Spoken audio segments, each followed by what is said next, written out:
He is he is a member of Friends Meeting of Washington and the uh, Quaker Palestine Israel Network.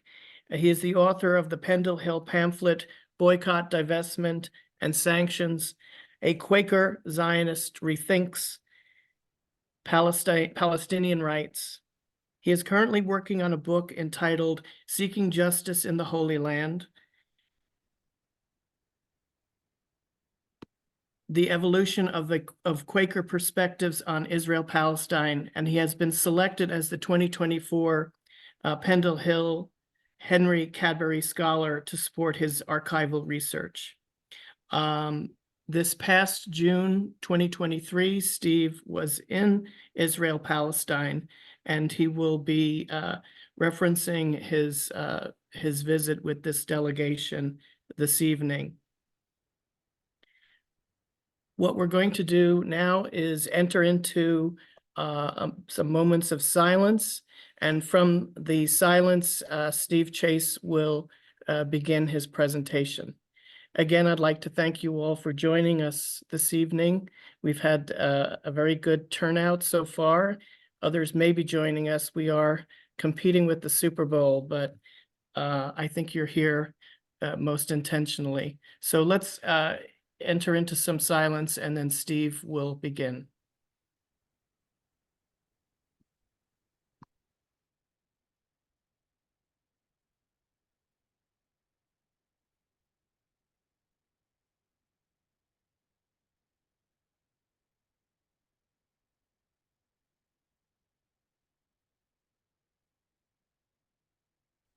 Thank you, friends. I so appreciate this opportunity to speak with you, and I really want to thank Homewood Friends Meeting for sponsoring this and doing such good outreach across the country for people who maybe haven't heard me give some version of this talk that I've been doing since July and with more intensity since October 7th.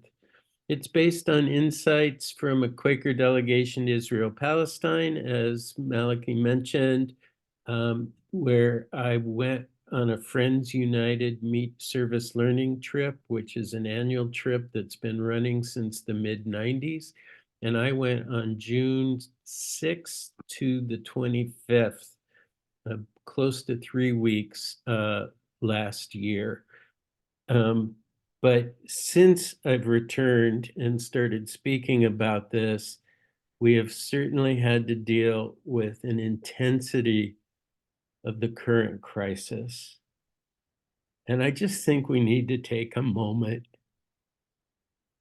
to empathize with the human suffering that was caused in southern Israel on October 7th, when there were rocket attacks and about 3,000 operatives from the military wing of Hamas broke through the border between Gaza and Israel, attacked some military installations, and ended up killing over 600 civilians,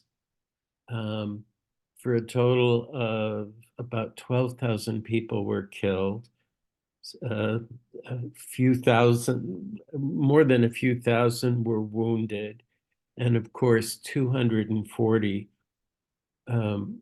people who were in southern Israel that day and the next day were captured and taken back to Gaza as hostages. As a Quaker, I don't think anybody can support what Hamas did on that day. Quakers have also been horrified around the world, as many people, in fact, most people in the world, with what even Joe Biden calls an over-the-top response that cut off food, medicine, supplies, and fuel to the 2.3 million people of Gaza, a massive indiscriminate bombing campaign that to date has killed about 28,000, mostly women and children, and then some civilian men, fathers, leaving about 7,000 Palestinian children as orphans, and killing well over 12,000 children themselves. Tremendous trauma. About 50% of the housing has been destroyed in Gaza. What the southern city in Gaza of Rafah originally had a little over 200,000 inhabitants.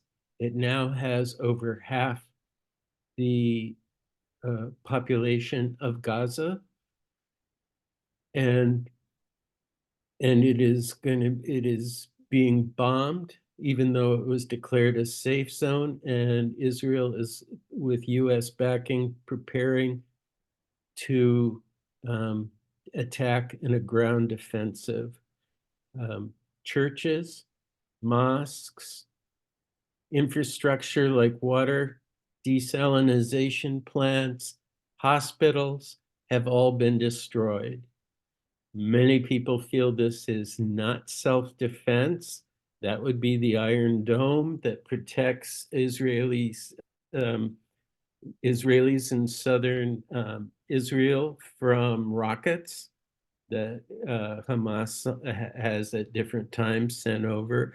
And self-defense would also mean, pushing back the 300 Hamas military operatives who invaded southern Israel, and pushing them back or even killing them to protect Israeli citizens. But this is so much more than that. The International Court of Justice, in an overwhelming vote of, I think it was 15 to 17 of the jurors present, said South Africa has made a plausible case for what Israel is doing, meeting the legal definition of genocide. It's an intense, heartbreaking situation that has emerged since the 7th. Now, in responding to this, I just want to let you know about my grounding as a Quaker peace activist. And I found this wonderful quote from Edward Burrow from the first generation of Friends. And he said, "We're not for names, nor men, nor titles of government, nor are we for this party, nor against the other because of its name and pretense. But we are for justice and mercy and truth and peace and true freedom." And I think it's a false choice that either we're for Hamas's vicious war crimes, or we support the state of Israel's vicious counterattack that many people are beginning to argue amounts to US-supported genocide, but is certainly mass murder and illegal collective punishment of 2.3 million people, especially since some of the key ministers of the current government, which is the most right-wing, openly racist government in Israel's history, is calling for the mass expulsion of Palestinians from Gaza and pushing them into Egypt, and reoccupying and building settlements in Gaza and taking it over. So I think there's a scriptural basis for these Quaker testimonies, and I love this from the Psalms. And I just urge us to keep this in mind as we think about what we should do and what the US should pursue as its foreign policy in relationship to Israel and Palestine. Now, the Quaker call to immediate action, what is it? Of course, it makes sense that the focus is on helping the victims in Israel-Palestine and de-escalating the current crisis.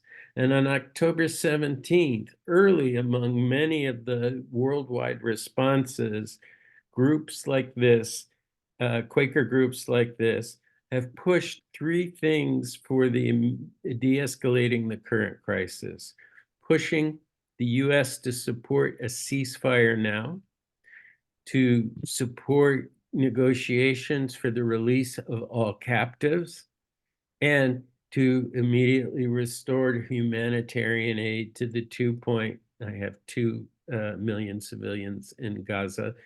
There's actually about 2.3 million people in Gaza. And I think this is pretty common as a view among Quakers, though I've heard of like some local meetings or yearly meetings who won't go this far, and are having big debates. Friends Meeting of Washington had a big debate about, do we support these goals? And through a period of a couple of months of discernment, we passed a minute on that, and we are actively engaged with other interfaith colleagues and groups working for these three goals. And this is supported by most countries in the world, by many groups, if not now, a Jewish peace group, Jewish Voice for Peace, Rabbis for Ceasefire, many other Jewish groups, many Christian groups. Actually, on Wednesday in DC, there's going to be a Christian public witness on Ash Wednesday in front of the White House calling for these goals. And I will be joining various Catholic peace activists, along with Quaker peace activists, who will even be committing nonviolent civil disobedience in support of these goals. But I think we have to realize that as important as these three goals are, they only would restore the status quo of October 6th. And we need to do something deeper, I believe, to actually create a just peace. So we have to ask, but what about Israel's US-backed military occupation, the long-term, almost 2 decades worth of a siege of Gaza, and increasingly what human rights organizations around the world and in Israel are calling apartheid, that have been in place long before October 7th. And these are just 3 reports, one by Amnesty International, one by Human Rights Watch, and then one an Israeli human rights group that has done great work called B'Tselem. I think I'm pronouncing that correctly. Now, this means we have to think deeper about what happened before October 7th and what is the situation. And that's hard for some friends. When I gave a version of this talk for the Arch Street meeting in Philadelphia, one of the organizers of that talk said very honestly, I didn't think much about Israel-Palestine before October 7th. But it's important, I think, that we start thinking about what was the situation before October 7th, so we can have empathy for all the victims in southern Israel and in Gaza, but that we can see what the challenge is to create a truly just peace over time. Now, AFSC has been working on this, as many Quakers have, and these are just 3 books published by AFSC in 3 different decades, and really grappling with what would be a just peace that supports the equal rights of all between the river and the sea, and that is so important as a vision. Now, AFSC has gone even further lately, and on the same day that I arrived in the whole delegation, the FUM delegation arrived in Israel. They publicly announced the apartheid-free communities, and they publicly announced its pledge, and they listed hundreds of interfaith, various faith groups who have signed on to this and are trying to lead into challenging US-supported apartheid by Israel. Um, and I personally encourage you to look up apartheidfree.org and see this. It's a major coalition, but it is administered by the American Friends Service Committee. Now, how is apartheid defined under international law? Some Quakers I've talked to don't like using that frame of international law to describe what's happening in Israel-Palestine well before October 7th, because a lot of them think about apartheid only as the kind of situation that existed in South Africa, which is different from the situation in Israel-Palestine, where much of certainly the right wing and major ministers of the government and much public opinion is not trying to just sort of exploit a majority of Palestinian labor and then do discrimination, segregation, and things like that, but keeping people around to exploit their labor. But it is more how to displace and replace a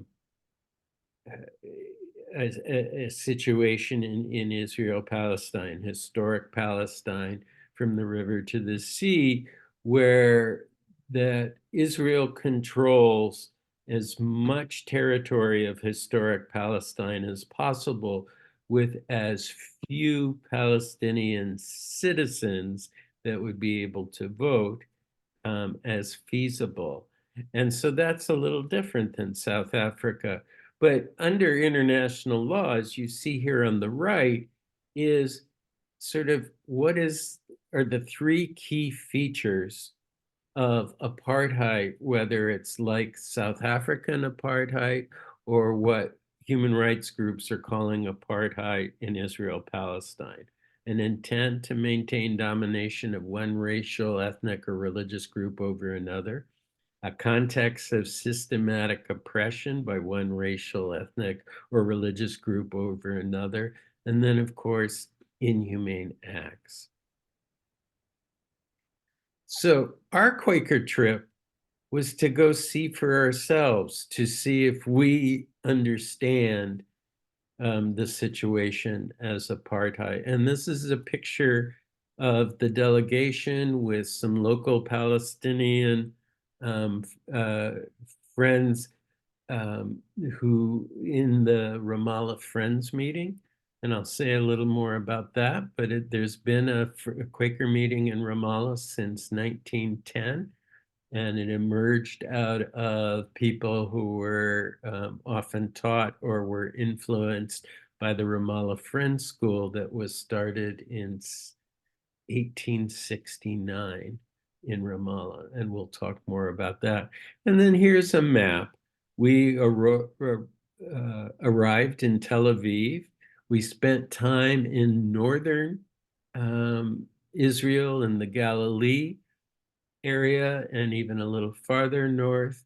We spent time in Jerusalem, including occupied Jerusalem, and then the rest of the West Bank. We did not get a chance to go to Gaza, but I still think that understanding the plight of Palestinians under military occupation and apartheid is, our trip made us think about this deeply, and I think we have something to share with everybody about this. Now, our trip leaders were Max and Jane Carter. And they're from North Carolina, two Quakers from North Carolina, and they embody Max's and Jane's family embodies long-term Quaker involvement in the area. So Max went to Ramallah in occupied Palestine in 1970 as his alternative military service, and he taught for 2 years at the Ramallah Friends School. When he a few years later married Jane, they started taking Guilford College students on almost annual trips to Israel as study trips and took them to the Ramallah Friends School, and then visited both Israel and mostly the West Bank. But by the mid 2000s, that's when they started leading annual trips for Friends United meeting. They are really well informed. They have deep experience and lots of contacts that were so helpful for us understanding the situation. And I mentioned their family being representative. Max's great aunt Annis actually moved to Palestine many years before the creation of the modern state of Israel. So she moved there in 1929, I think it was, and stayed on till about 1965. Went back to the United States, did a lot of talking about the situation that she had seen, both from refugees when the state of Israel was created, and many refugees, Palestinian refugees, were forced out of what became Israel, and they took care of them at the Ramallah Friends School. But she was invited back after 1967 and the military occupation of the remaining 22% of historic Palestine, which is still happening today. And she was asked back to be principal and help guide them through of how to run a Quaker school for Palestinian youth under the conditions of a US-supported military occupation by Israel. Their daughter, Max and Jane's daughter, Maya, also taught in the 90s at the Ramallah Friends School, and she is a sociologist that's done a lot of research on Palestinian nonviolent resistance to the occupation and has published many good things. So these are great people to go on the trip, and I encourage anybody who's listening to this to consider going next year for their June trip then, and you could go to the FUM website to find out more about the trip. So, as I said, long history in Ramallah that predates the founding of Israel, and we visited and spent real time in both of these Quaker institutions in Ramallah. But I want to, given how intense and how hopeless some people might feel at the current situation, I wanted to share, even though it wasn't the first thing we did, but I want to spend some observations about our time in Israel, and particularly visiting this village of about 200 families inside Israel that his name is both in Arabic and Hebrew, and I can't do justice to the pronunciation, so I'll tell you what it means in English, which is Oasis of Peace. And this was a community that was started in 1967 at the time of the occupation of the rest of Palestine. And it was started by Israeli Jews and Palestinian Israelis who wanted to live together to show that you could have integrated communities with equality and justice for all, um, and that there is there is a way forward. And I always like the American historian, oh gosh, I can't, drawing a blank on his name. I can't believe it. But anyway, one of the things he said, one of the good things about good examples is because if something exists, it's possible. And so we saw the farmland of the village, several of the houses, the shops that we see here. We also, on the wall of City Hall, got a map of the village. And you can see here a symbol that's in City Hall that uses both the Palestinian and the Israeli flag to show the importance of living together peacefully and with justice and equality. And we had a good time talking with Rita Boulous, the town's Palestinian-Israeli mayor. And so the town is evenly divided of Israeli Jews and Palestinian Israelis. And at different times, different people from different groups have been the mayor, but she's the current mayor, and told us about how they try to live the best values of equality and justice for all, even though they're in what they consider a somewhat hostile situation within Israel. And a good example of that is what I didn't know when I arrived, is that Israel's education system, public education system, is completely segregated. Um, and people in this village, starting soon after its founding in 1967, created the first integrated school, K through 12, for Palestinian Israelis and Jewish Israelis. And it was a private school. They don't get any support from the government, but they also aren't required to use the Israeli state curriculum, which doesn't address the legitimate concerns of Palestinians and sort of whitewashes some pretty negative things in Israel's history and its relationship to Palestinians. Um, they have helped start over now 7 integrated schools over the years, private schools in Israel. But just think about it. There's only 7 integrated schools, K through 12, in Israel. And this community was the first and has helped establish the other 7. I was particularly taken about how does a group of Palestinian Israeli Muslims and Christians and Jewish Israelis, how did they have how did they do worship in their community? And they have one interfaith worship space. And Rita told us that they do it Quaker style, that they will bring the Jews in the community, the Muslims in the community, and the Christians in the community, and they will sit in this room. Sometimes they'll sing songs, but they'll often sit in silent prayer. And that's part of how they are creating a real visionary alternative to the way things mostly are in Israel.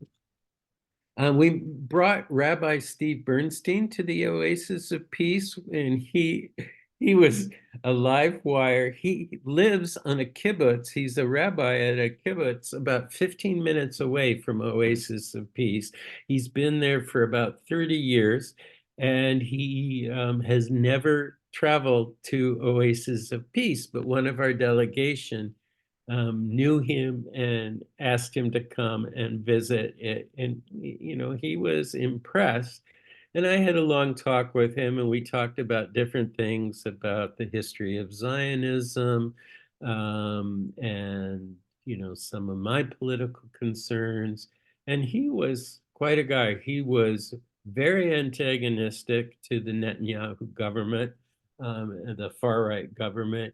he said, the good news is my wife and I have date night every Saturday. The bad news is we're always at demonstrations against the gutting of judicial independence that the current government was trying to push through for years. Um, he also talked about appreciating how Quakers supported persecution Jews in Europe and lobbied for their mass immigration to the US and UK, but said Israel was necessary to be constructed because the US and the UK, their governments ended up refusing to allow mass immigration to safety, even though various Jews and Quakers were lobbying for that. I talked about the fact that one of the reasons that the governments in the UK and the United States didn't change their immigration policy to save persecuted Jews was that Zionist lobbyists opposed that. And here's an interesting quote from 1937, David Ben-Gurion, the pre-state Zionist leader in Palestine and the first prime minister of the new state of Israel in 1948, said, if I knew that it was possible to save all the Jewish children in Germany by transporting them to Britain, but only half of them by transporting them to Palestine, I would choose the second. Nothing takes precedence over saving the Hebrew nation and its lands.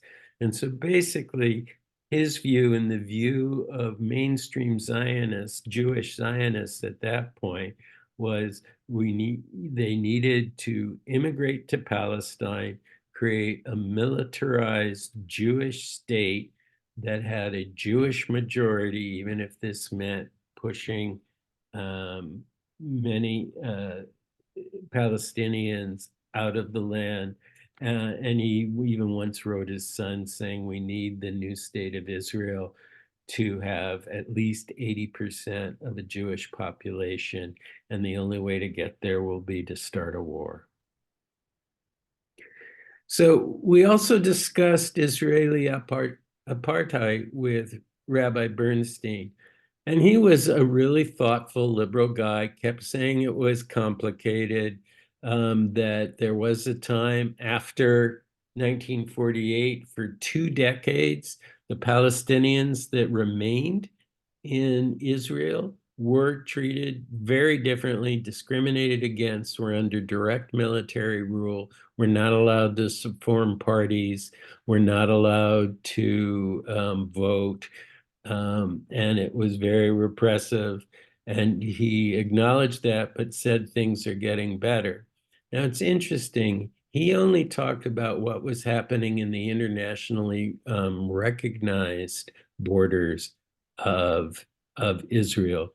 He didn't seem to be that familiar with the conditions of life in occupied Palestine, in the Palestinian territories. He was just thinking of that. Now, we met many other Jews who were also involved in the protest movement against the Netanyahu government, but also focused a lot on being anti-occupation, definitely thinking it was an apartheid system that had to be dismantled. But he, I think, represents a lot of really good-hearted liberal Israeli Zionists, um, who don't fully appreciate the impact that Israel has on Palestinians within historic Palestine, or Israel-Palestine. So we also, while we were in Israel, met with various religious leaders in Israel, Palestinian religious leaders. And one of the people that impressed me the most was Elias Shakor, Archbishop of Galilee. He had lived in a village in 1948 that was ethnically cleansed and destroyed by the Israeli army. And took that case to allow people from that village to return and rebuild the village. And he won it in the Israeli Supreme Court 3 times over many decades. But the government, including the government of Golda Meir, said you'll never go back. And so he was part of the internally displaced Palestinian. But he was a real visionary, and he was in Ibilin, one of the Palestinian villages in Israel that we visited. He founded this elementary school and has since founded a high school. On top of that, it was originally one of the integrated schools, but that included Israeli Jews. But after the Second Intifada, no Jewish Israeli students applied after that. But it's a remarkable school. The building we're looking at, he had huge trouble getting a building permit from the Israeli government, which is not uncommon in Palestinian villages in Israel. And he actually had to build a relationship with Secretary of State James Baker to get them to push the state of Israel to allow these schools to be this school to be built. While we were there, when he was talking about 1948, Max mentioned that the UN invited Quakers to aid Palestinians in 1948 after the expulsion of 3/4 of the Palestinian population in what became the state of Israel, which now controls is under its internationally recognized border, now has, I think it's 78% of historic Palestine. And that is, and he definitely appreciated that, the Archbishop from Galilee, and we talked about the kinds of changes both inside Israel that need to be made and outside in the militarily occupied territories. We also met with Sally Azar in Jerusalem. And she was wonderful. She's the first ordained Palestinian woman in the Holy Land. And so we talked about, her theological training in Germany. Her dad was a minister. She too, her family was kicked out of Israel in 1948 and went to live in occupied East Jerusalem, which was ultimately annexed against UN international law and UN resolutions, annexing East Jerusalem to Israel. And ultimately, over time, she became a citizen of Israel. But given her family history, she said something that really struck me, which was, as a child, they would play a game of, well, if the Israelis push us out of East Jerusalem, what would you take with you? And people, and as kids, they would do that. And then she said that her family, she and her family, all have go bags ready to evacuate if they are forced out of East Jerusalem. And I have to say, when I was there, I was thinking, well, that seems like an exaggeration. I get the historical fears of this displacement and replacement that has happened many times. It certainly happened in 47 and 48. But it didn't seem that realistic that she would be worrying about being expelled. That same week, I read in a daily Israeli newspaper online, the English language version, which quoted Benjamin Netanyahu in a private meeting with his ministers, the right-wing ministers, that make up his government. And he told them that 21 brigades of the Israeli Defense Force have already been trained to go, and here's a quote from the paper, all out war against the Palestinian Israeli population, about 20% of the population within the Green Line, the internationally recognized um, borders. And so her family's, plan to have go bags is not as crazy as I thought. There's already military planning to go on all-out war against 20% of the Israeli citizenry that has Palestinian culture and ancestry. So that was some of the time we had in Israel. But we also spent a lot of time in the West Bank. And so we went from Jerusalem to the West Bank early in our trip. And you can see here what's called the separation wall or the apartheid wall. This was claimed to be for security purposes, but it doesn't follow the Green Line and the internationally recognized borders of Israel.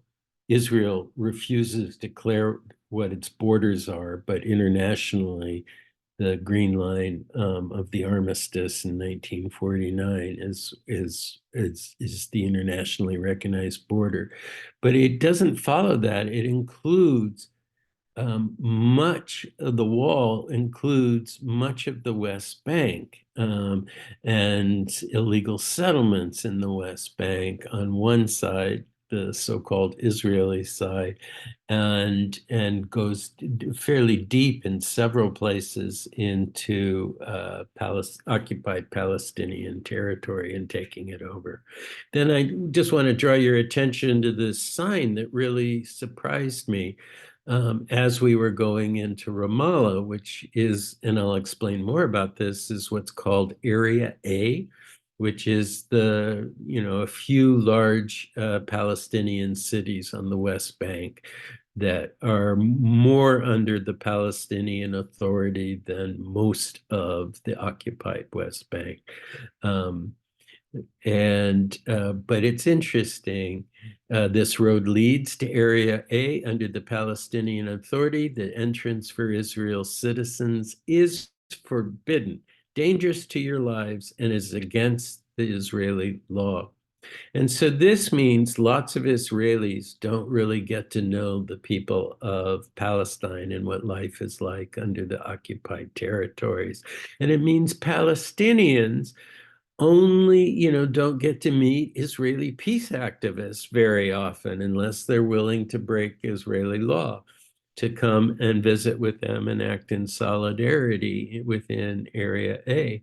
Um, but it means that most Palestinians, what they know of Israelis is the military Israeli soldiers enforcing the occupation, or the armed, often religiously fanatic settlers that are trying to take over more and more Palestinian land and resources, and even spend a considerable amount of time, as we'll see, attacking Palestinian villages in towns. And then we arrived in Area A, in this case, Ramallah. We settled in at the Ramallah Friends School, which, if you haven't been there, is just a beautiful, inspiring place. It is a true oasis of learning, values-based education, and a real training of some of the best, most ethical and peace and justice oriented Palestinian leadership in the occupied territories. And while we were in the West Bank, we met with religious leaders.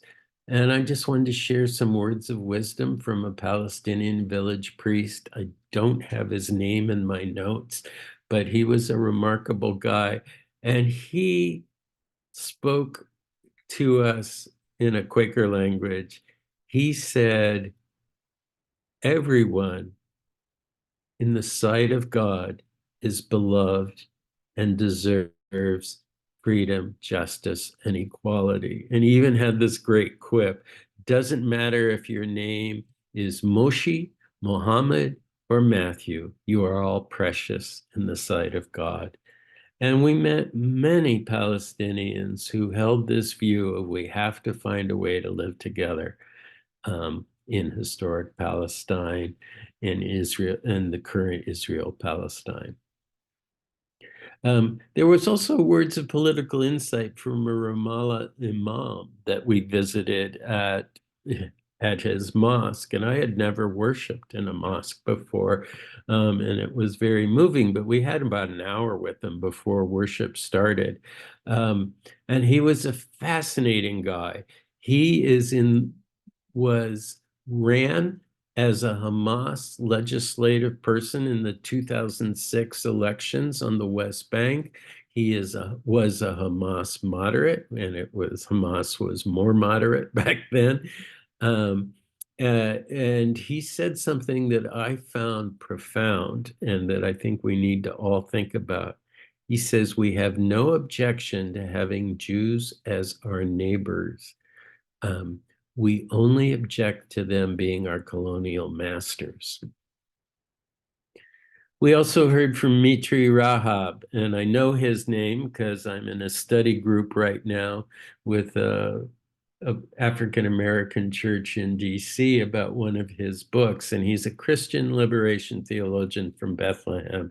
He was really profound, and he gave us a sense. He talked about occupation, he talked about apartheid, but he also really raised the notion of we have to think about what is the nature of settler colonialism. And he describes how Israel is in many ways similar to the US, Canada, New Zealand, Australia, and other places where one group of people from Europe have moved into another people's area and displaced and replaced them and often treated them really horribly. And it's not a great picture, but this shows how the sort of settler colonialism has taken place over time. And this was a slide he shared with us. And we can talk more about this if you like in the Q&A. We talked with one of my heroes, a nonviolent dissident in Palestine, and I first read about her in this book, A Quiet Revolution, the First Palestinian Intifada and a Strategy for Nonviolent Resistance. She's a Palestinian Christian political organizer. She was very influential in rejecting the external military strategy of the PLO and encouraging people in the occupied territories to start nonviolently resisting directly themselves. And this would have been in 1987 for the next few years. She's a remarkable woman.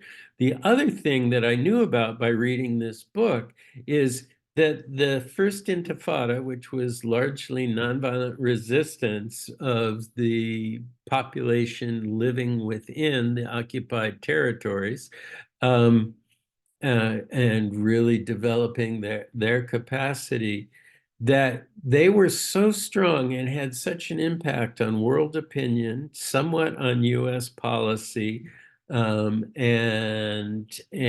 on Israeli society, that they entered what was called the Madrid Conference of Negotiations with Israel, and it was an international conference sponsored in Madrid.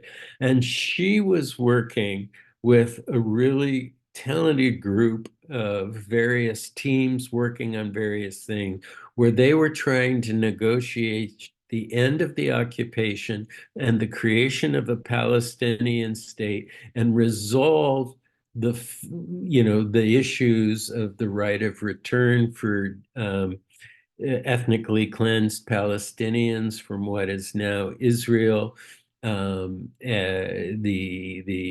limitation in ending settlements, and she was talking about this, and I said, "Well, why? What? It sounds like you thought you were making headway. Why do you think it didn't work?"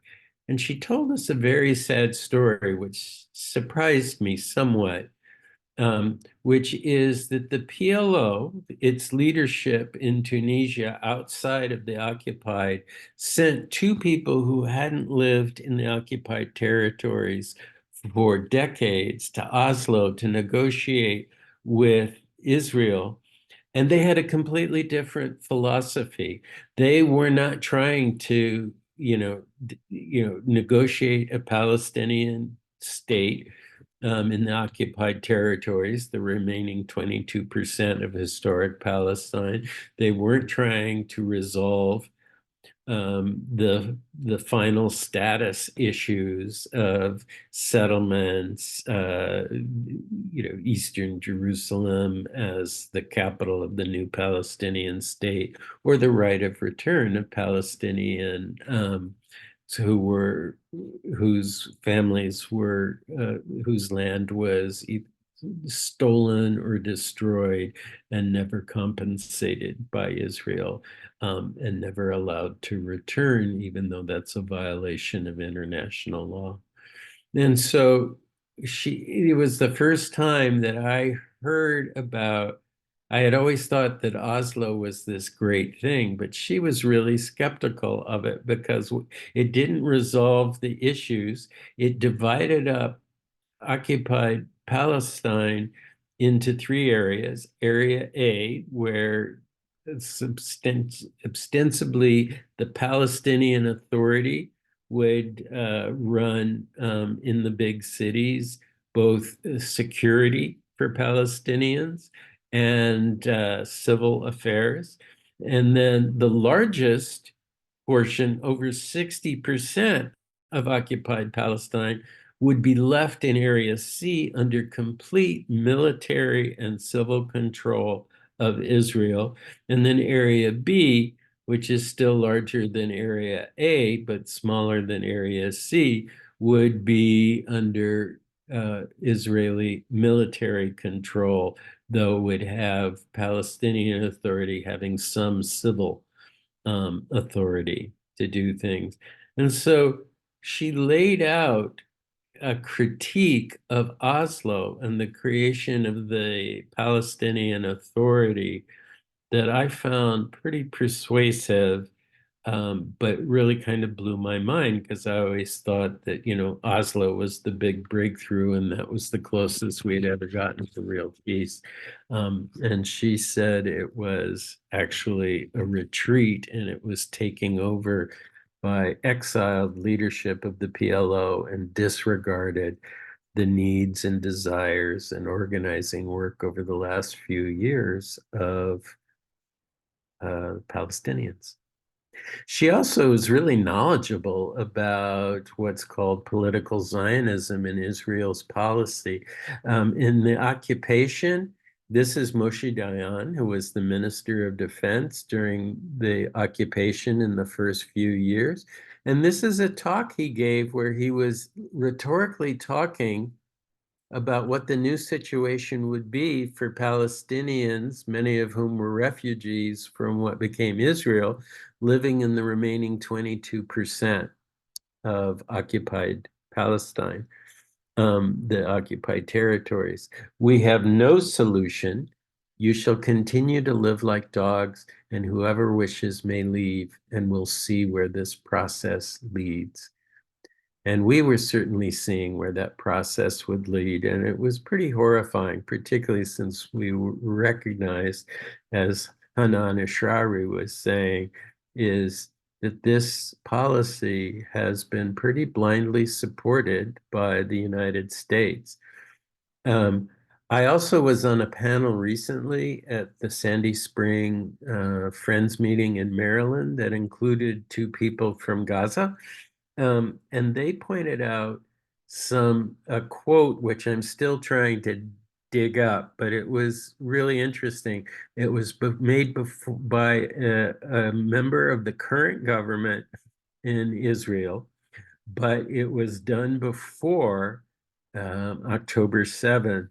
And it talked about our policy is to give Palestinians in Gaza three choices: to submit, to leave, or to die. And I hope to get more information about that and share it with people. But that just shows how intense and deep and long-standing these kinds of policies are. We talked with the PA Prime Minister, and that was interesting, after talking with Hannah Ashrawi, who was pretty critical of them. And I had some sympathy for him. He talked about apartheid, he talked about settler colonialism, but he also talked about that because they accepted the Oslo Accords and that they divided up the A, B, and C of the 22% left of historic Palestine, which was military occupied.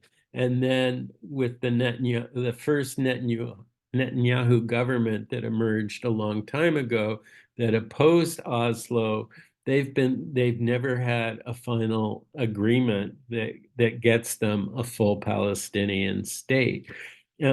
He also said some things that I think are important for us to think about. One of the things he said is that he's been shocked that President Biden is the first US president for decades, Republican or Democrat, that hasn't at least pretended to have a peace initiative. And he just said, and this was back in June, that, they've been completely neglected by the Biden administration, and there was no plan for peace or any initiative to help make that happen. He also talked about something, and he kept talking about the US-Israeli occupation because of the unconditional military support that the US gives to Israel every year and how it covers them in the Security Council, which we've seen even more recently vetoing the Security Council's call for a ceasefire.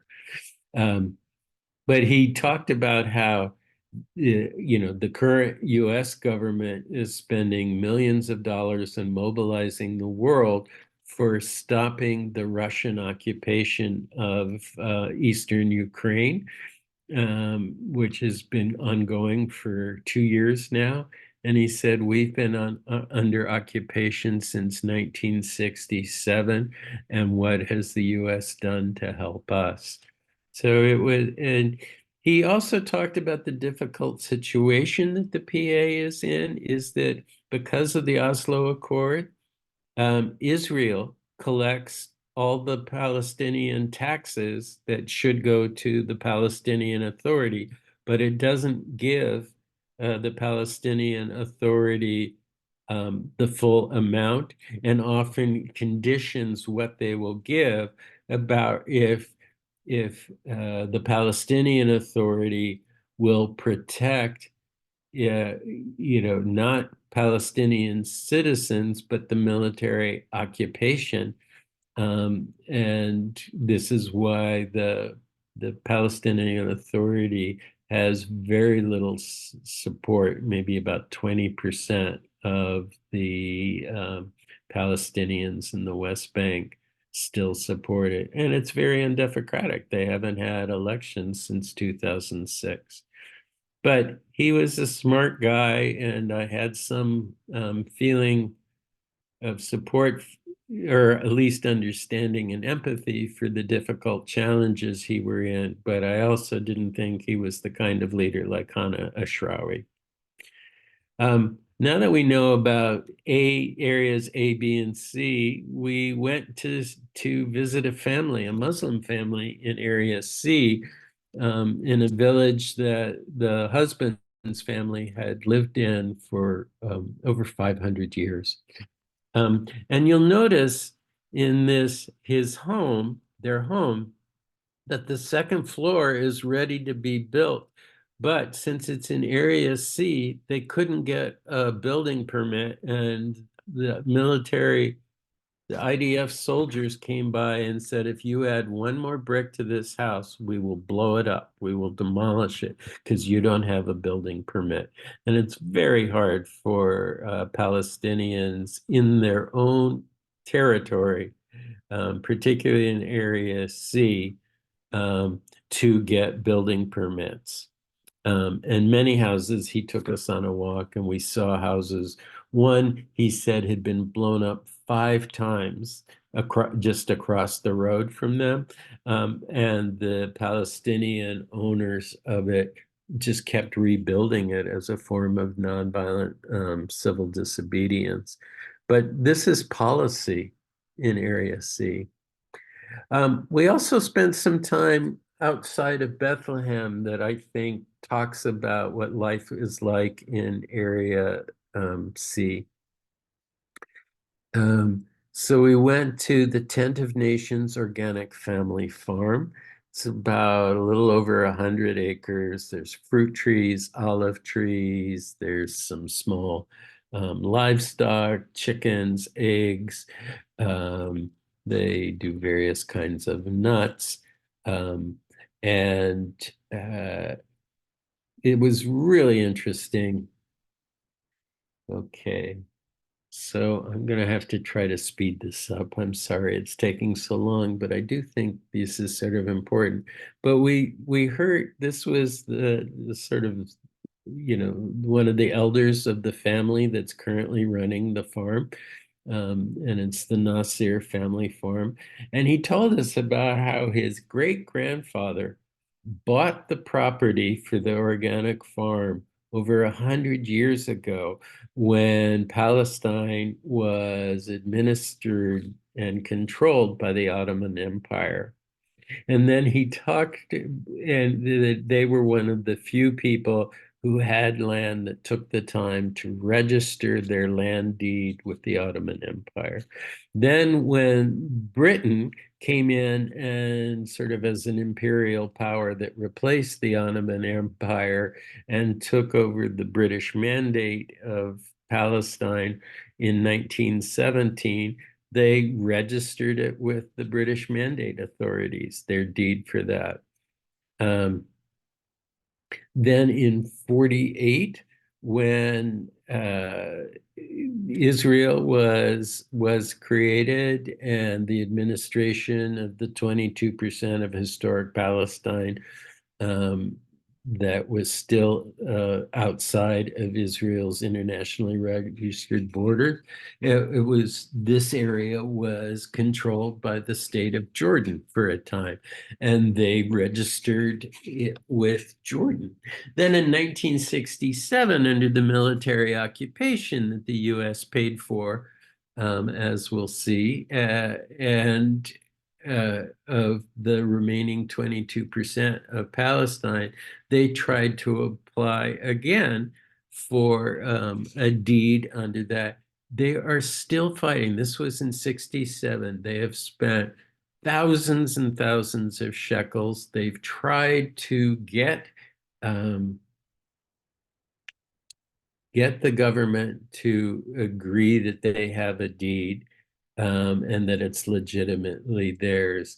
And here it is when we were meeting them in 2003, and they go to court very often, spend lots of money. And since 1967 to 2023, they have not been granted registration for the land that they've owned for their family for 100 years. The legacy and hope of the Nassau farm is they have this sort of memorial in the center of it, based on the first owner of that. And this was installed in 1976 on Land Day. And, there's a quote from the Bible, and one of their slogans is, "We refuse to be enemies." But they do definitely have opponents. They are surrounded on 5 sides by Israeli settlements. You can see them in the background here, where there's a group on the farm, and you can see them. And this is actually a view from the compostable toilets of a couple of the things. the settlements, and they told about how settlers have come on their lands with guns and burned their olive trees, their fruit trees, and have come up to him on his own land, on his family land, with guns pointed at him and say, "You will have to leave. The land belongs to us." Now, Israeli settlements are everywhere in Area B and C, and this is in violation of international law.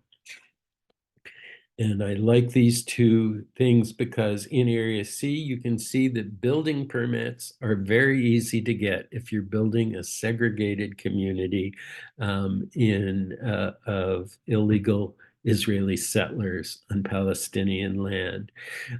Also, you can see that the little barrows in the Palestinian village that's looking up towards a settlement on the hill, they get allotments of water twice a week, and they have to live within that budget.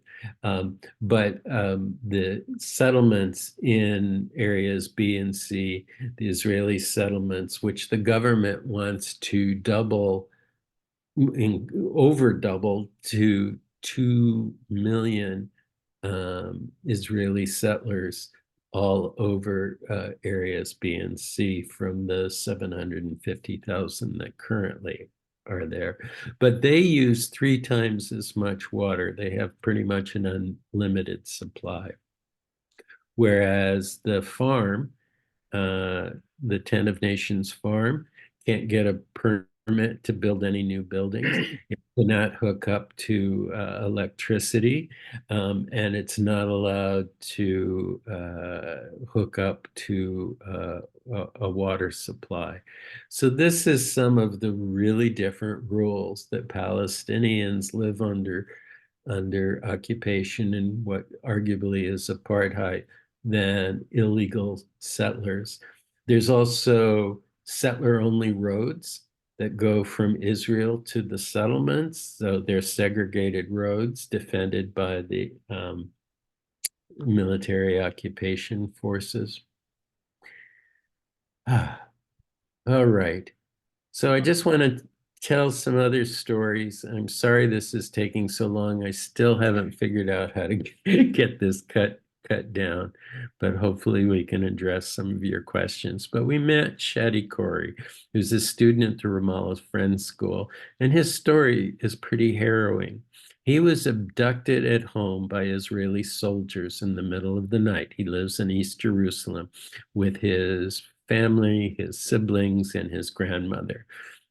40 soldiers burst in with guns in the middle of the night, grabbed him, took him outside, pointed guns at his family who were urging mercy, and they took him outside and they beat him, and then they took him to an Israeli prison for Palestinians. He wasn't charged for months. He was put under what's called administrative detention, that Israel can put anybody it wants, any Palestinian it wants, for as long as it wants. Administrative detention is for up to 6 months, and it can be renewed over and over and over again.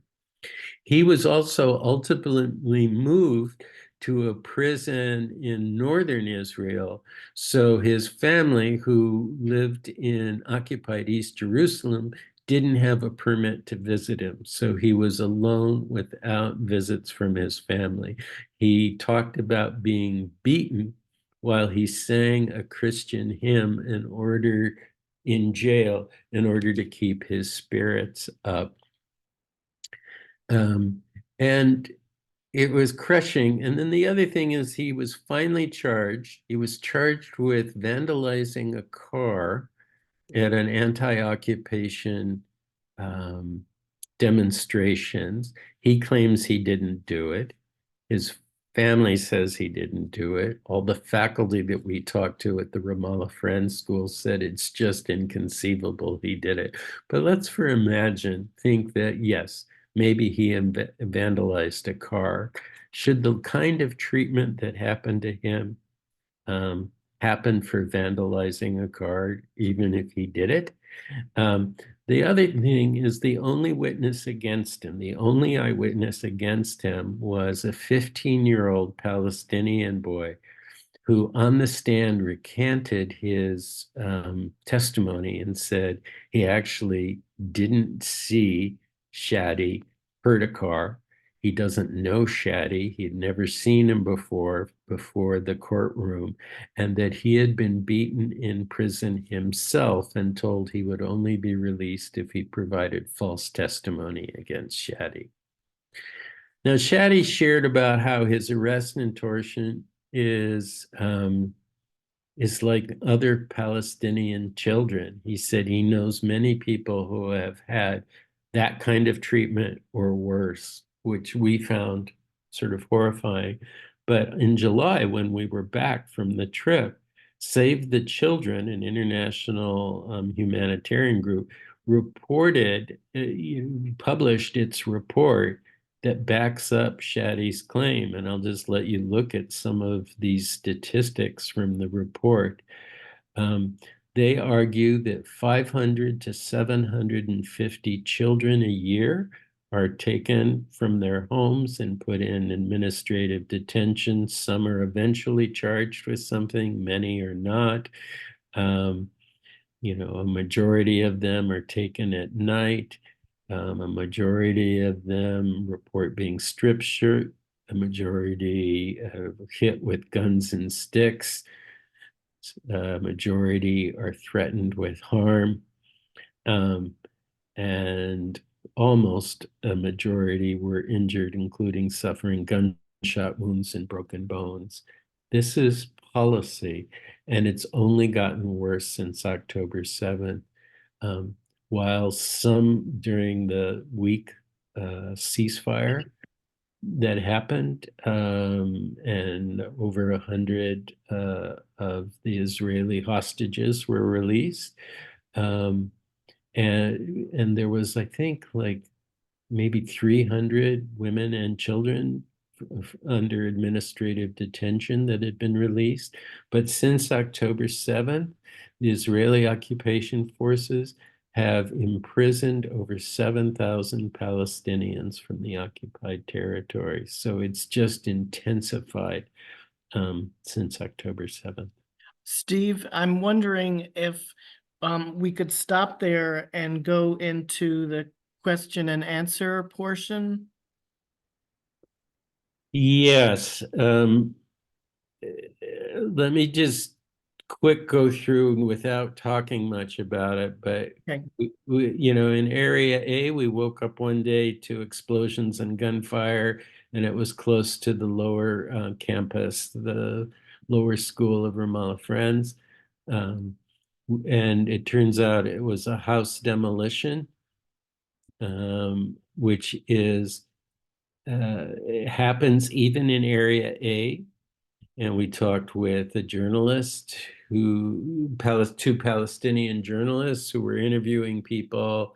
Um, and they said that 100 IDF soldiers came into Area A, which is supposed to be under Palestinian security, but all they have to do is call the Palestinian Authority and tell them to get their security forces and police out of a neighborhood.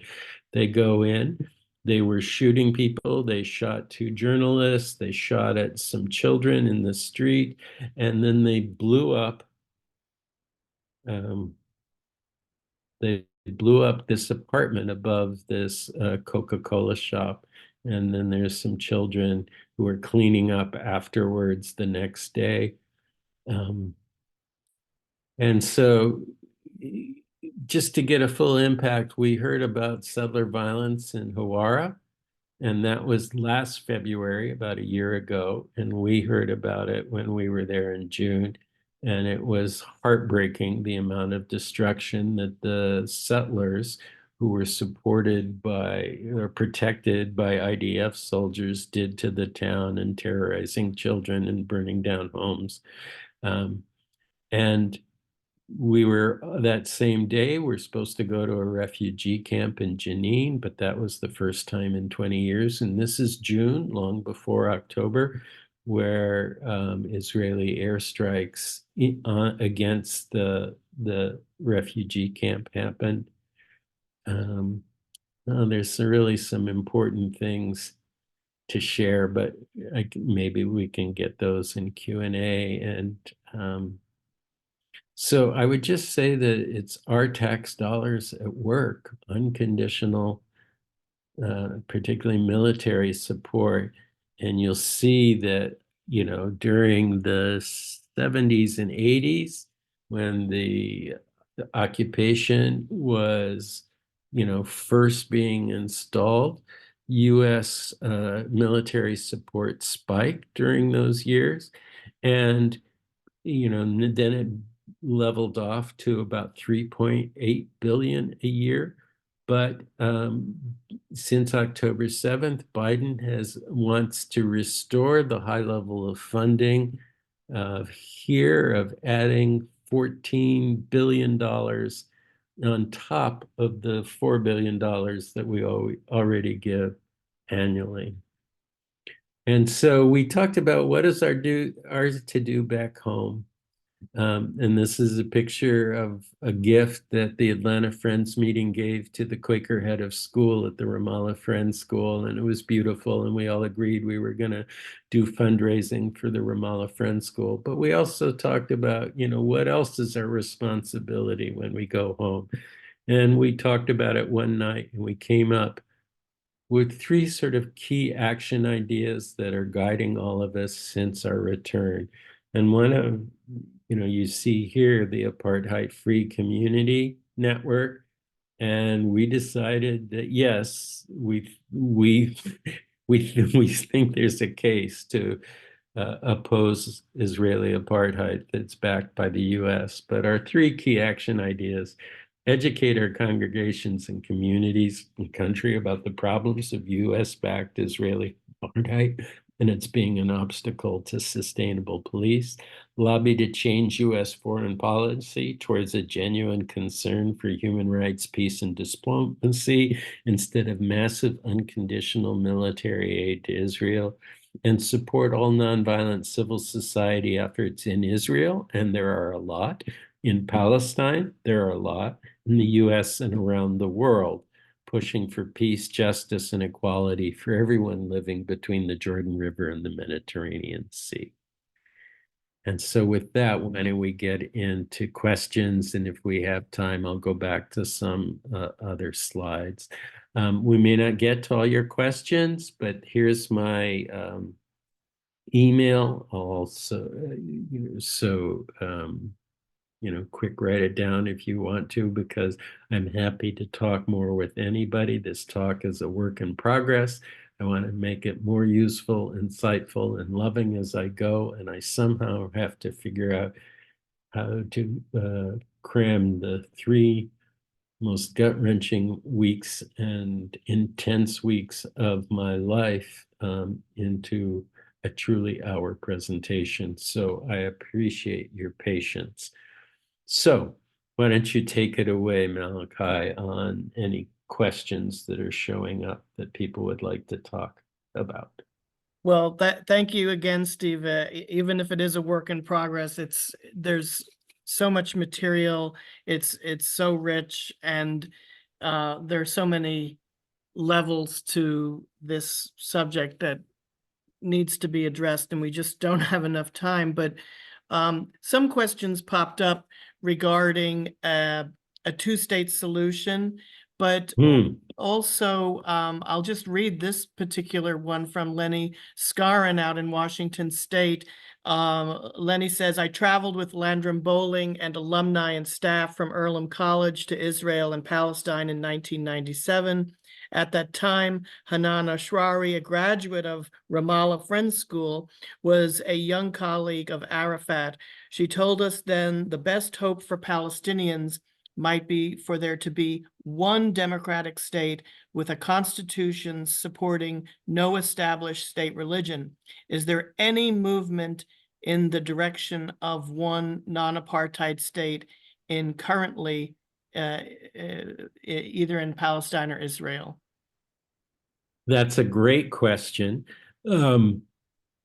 there is a lot of debate within Palestine and among US Jews and political scientists about, is the best next step a two-state solution, um, which has a lot of legitimacy in the international community, or a one-state solution where all of historic Palestine becomes a secular democratic state with religious liberty and equality and justice for all. My sense of the Palestinians we talk to is many of them would prefer a situation where a one state solution would happen, not a one state sort of apartheid system like there currently is now, the one state reality of apartheid, but genuine democracy and equality for all. But many people felt that the world's not ready for that.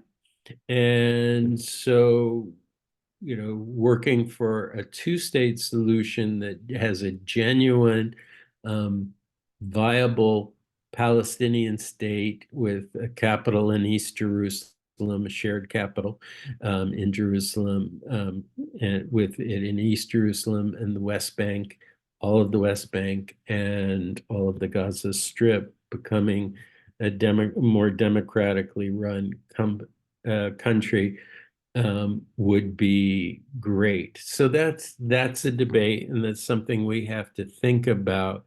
I know some Quakers um, debate this as well.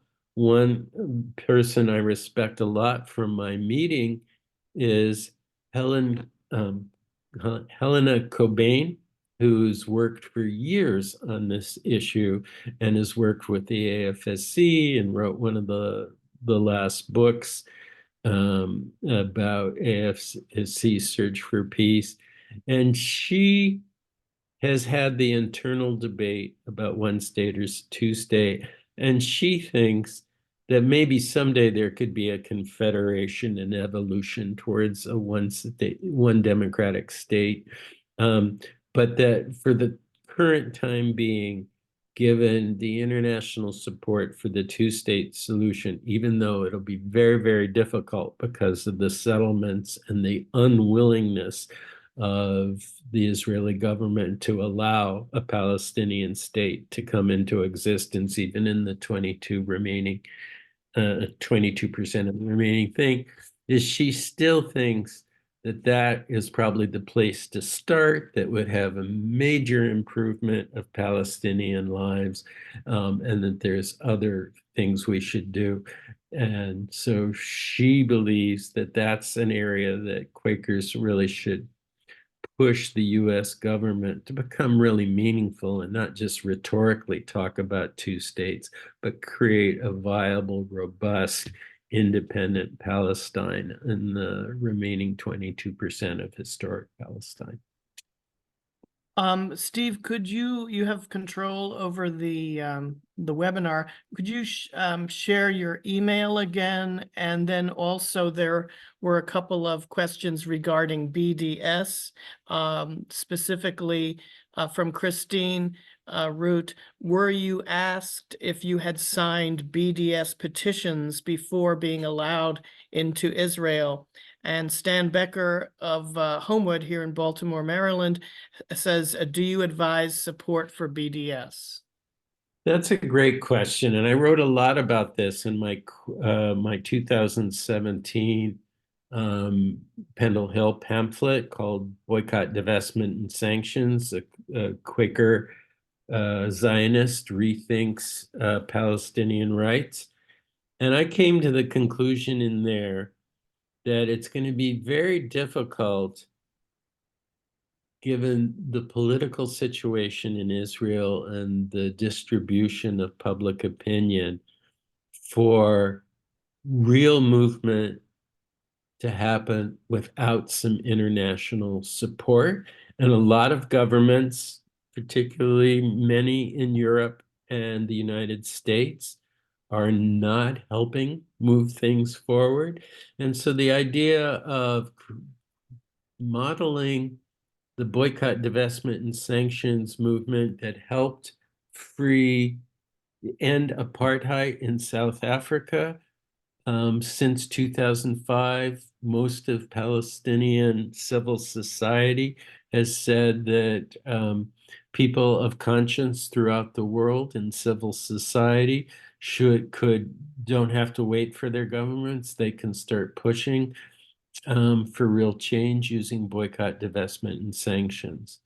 I think there are some more strategic and less strategic applications of that strategy. So, but I do think it is a legitimate one, and I'm glad um, like it has been embraced both by the American Friends Service Committee and the Quaker Palestine Israel Network. Um, it hasn't been embraced by FCNL at this point, with the exception that they oppose criminalizing boycott and divestment campaigns. 25 states in the United States have laws on the book that criminalizes the right of US citizens to engage in boycotts to achieve their goals. And it explicitly highlights boycotting and divestment as a way to get help Israel start obeying international law. And this is they object to that on free speech grounds. Um, but I think it's something that Quakers should really think about because it's a nonviolent strategy that it could involve Quakers all over the world to engage in a way that would push Israel to be more accountable and follow international law. And it would give some hope to Palestinians who are often desperate and hopeless. And it would also show the potential power of nonviolent versus armed struggle strategies. Was there anything more in that question, Malachi, that I missed? Those were the two questions on BDS. Great. We're pushing 95 minutes. I want to thank you again, Steve, and Sarah for doing our tech work tonight, and Luke Mayhew for setting up the webinar, and to all those from around the country. We had both coasts, people in North and South who joined us. And I really appreciate you taking the time on Super Bowl Sunday to be here. Thank you all very much. Thank you, everyone. I so appreciate the opportunity to share the insights we gleaned from the Friends United meeting trip in June to Israel and Palestine. And I encourage you all to think about going. It is life-changing. And as harrowing as it is also inspiring. And I think you'll come back more committed to seeking a just peace in Israel-Palestine and changing US policy towards Israel-Palestine. Thank you all.